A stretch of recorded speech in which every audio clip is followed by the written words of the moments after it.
If u and v are unit vectors inclined at an angle of alpha and x is a unit vector bisecting the angle between them, ठीक है।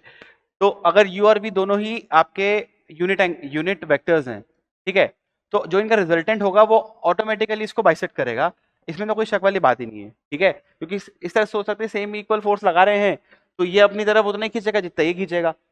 जैसा आप समझना चाहें, ठीक है। तो ये ऑटोमेटिकली बाइसेक्ट तो हो गया है, ठीक है ना भाई। अच्छा, u and v incline at an angle alpha, चलिए ये पूरा एंगल अल्फा है तो आधा एंगल अल्फा बाय टू हो जाएगा, ठीक। तो मान लीजिए ये वी वेक्टर है मेरा और ये यू वेक्टर है, तो इनका रिजल्टेंट होगा इसी डायरेक्शन में, मुझे क्या चाहिए, ये एक्स वेक्टर है मेरा, यूनिट वेक्टर चाहिए।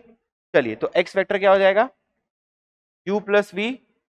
भाई ये तो हो गया क्या, डायरेक्शन मिल गई मेरे को, और यूनिट वेक्टर चाहिए तो divide by mod of u plus v, ठीक। अब mod of u plus v की बात करते हैं, तो उसकी बात यहां पे कर लेते हैं,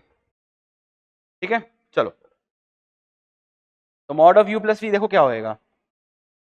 ये कोई वैल्यू होगा जिसको मैं टी मान लेता हूं, तो टी स्क्वायर क्या हो जाएगा, इसका स्क्वायर और इसका स्क्वायर यानी कि मॉड यू का स्क्वायर प्लस मॉड वी का स्क्वायर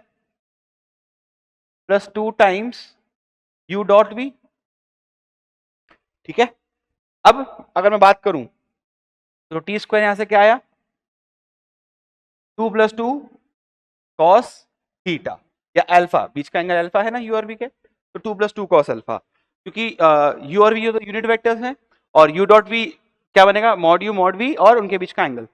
तो अब यहां से अगर मैं टी देखूं तो डायरेक्ट क्या आ जाएगा मेरे पास, टी 2 कॉस अल्फा बाय 2, ठीक। टी स्क्वायर नहीं है, टी है, ठीक है। मतलब मॉड ऑफ इसकी वैल्यू जो है वो ये है, तो इसका मतलब ये जो आंसर बना है क्या बना, u vector plus v vector by 2 times cos alpha by 2।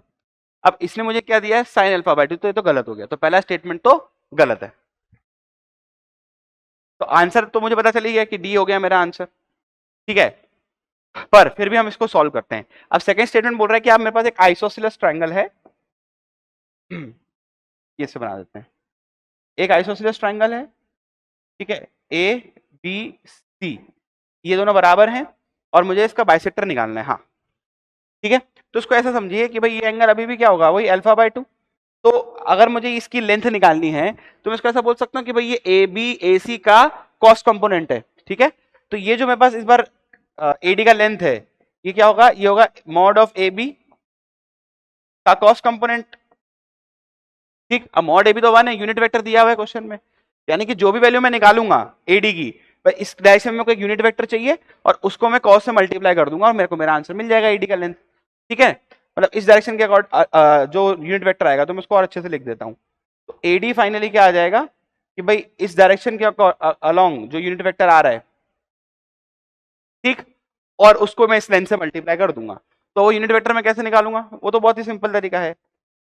ये तो मैं निकाल ही चुका हूं अभी भाई, अभी हमें पता है ना, पहले वाले पार्ट में भी हमने देखा कि भाई एंगल बाइसेक्टर यूनिट वेक्टर का निकालने तो वो इस फॉर्म में कुछ आएगा, ठीक है। तो यानी कि ये जो क्वांटिटी है वो तो यही आएगी, यहाँ पे यू और वी की जगह ए बी और ए सी दिए हुए, तो ये तो A B vector plus A C vector by 2 cos alpha by 2 है ही सही। अब मुझे इसको कॉस अल्फा बाय 2 से और मल्टीप्लाई करना है, तो फाइनली ये क्या आ गया, सही, बिल्कुल ये तो आना ही था, ठीक। तो हमारा आंसर क्या हो जाएगा, ऑप्शन डी, ठीक है, देख लीजिए।